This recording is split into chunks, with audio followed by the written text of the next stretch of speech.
August 2011 Shorthand Tamil Junior Grade. Get ready for the dictation. 10 seconds. 5 seconds.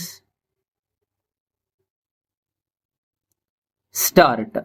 தலைவர் அவர்களே, ஆளுநர் கூட்டு அவையில் ஆற்றிய உரைக்கு நன்றி தெரிவிக்கும் தீர்மானத்தை நான் முன்மொழிகிறேன். முதலில் மலிவு விலை கடைகள் திறந்திருப்பதாக ஆளுநர் உரையிலிருந்து தெரிகிறது. பின்தங்கிய வகுப்பினர் எங்கு இருக்கிறார்களோ, எந்த கிராமங்களில் வசிக்கிறார்களோ அங்கு எல்லாம் மலிவு விலை கடைகளை திறந்தால் ஏழைகள் மேம்படுவதுடன் நம் நாட்டில் இருக்கிற விலைவாசி உயர்வையும் கட்டுப்படுத்தலாம். அரிசி கொள்முதலை சிறிய அதிகாரிகள் நன்றாக கண்காணித்து கொள்முதல் செய்தால் நாட்டில் அரிசி கொள்முதலுக்கே இடமில்லாமல் போய்விடும். நான் அறிந்த வரையில் அவர்கள் உரிய காலத்தில் சரியான இடத்தில் நல்ல விதத்தில் கணக்குகளை வாங்குவது இல்லை, அரசுக்கு தெரிவிப்பதும் இல்லை.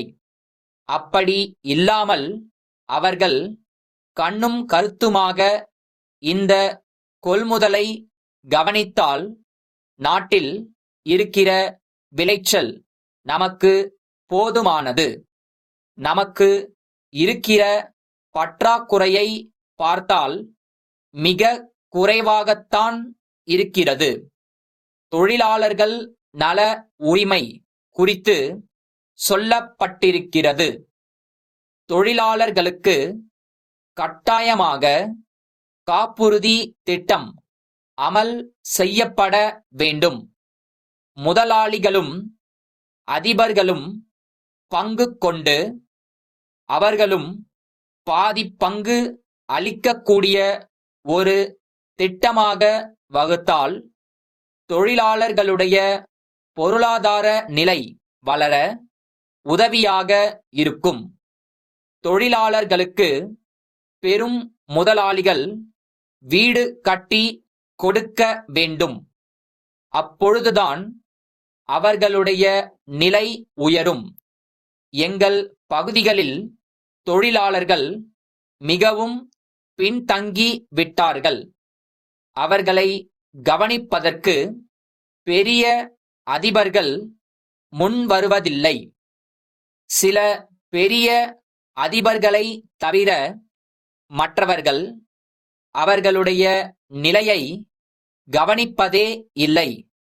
காப்புறுதி திட்டம், வீடு கட்டும் திட்டம் ஆகியவற்றை அவர்களுக்கு அமல் செய்ய அதிகாரிகளுக்கு கட்டளையிட வேண்டும். மேலும் அவர்களிடையே சிறு சேமிப்பு திட்டத்தை புகுத்த வேண்டும். அதற்காக அவர்களிடத்தில் நல்ல பிரச்சாரம் செய்ய வேண்டும். அப்படி செய்தால் அவர்களுடைய பொருளாதார வசதி பெருக உதவியாக இருக்கும். தமிழ்நாட்டை பொறுத்தவரையில் 5 ஆண்டு திட்டங்கள் ஒழுங்கான முறையில் நிறைவேறி வருகின்றன. தமிழ்நாட்டை பொறுத்தவரையில் திட்டங்கள் குறையற்ற முறையில் நிறைவேறி இருக்கின்றன என்பதை பார்த்து நாம் எல்லோரும் மகிழ்ச்சி அடைகிறோம். நாட்டில் வேகமான பொருளாதார வளர்ச்சி வேண்டும் என்றால் தொழில் துறையில் வேகமாக முன்னேற வேண்டும். சென்னை முருகன் கூட்டமைப்பிடமிருந்து மதுரை முரளி கூட்டமைப்பிற்கு எழுதுகிற கடிதம். அன்புடையீர், தங்களுடைய கடிதம் கிடைத்தது. தாங்கள் கோரியிருந்த சாமான்கள் தங்களுக்கு வந்து சேருவதில் கால தாமதம் நேர்ந்ததற்கு வருந்துகிறோம். அதே மாதிரி சில பொருள்கள் சேதமடைந்துள்ளன என்பது குறித்தும் எங்கள் வருத்தத்தை தெரிவித்துக் கொள்கிறோம். குறித்த காலத்தில் தாங்கள் கேட்ட சாமான்களை நாங்கள் அனுப்பியும் போக்குவரத்து காரணங்களினால் அவை உங்களுக்கு வந்து சேருவதில் காலதாமதம் ஏற்பட்டிருக்கிறது. சரக்குகள் சேதமடைந்ததற்கும் காரணம் போக்குவரத்துதான். இது எங்களால் தவிர்க்க முடியாததாகி விட்டது. இருந்த போதிலும் நாங்கள் இது குறித்து ரயில்வே நிர்வாகத்தினருடன் தொடர்பு கொண்டுள்ளோம்.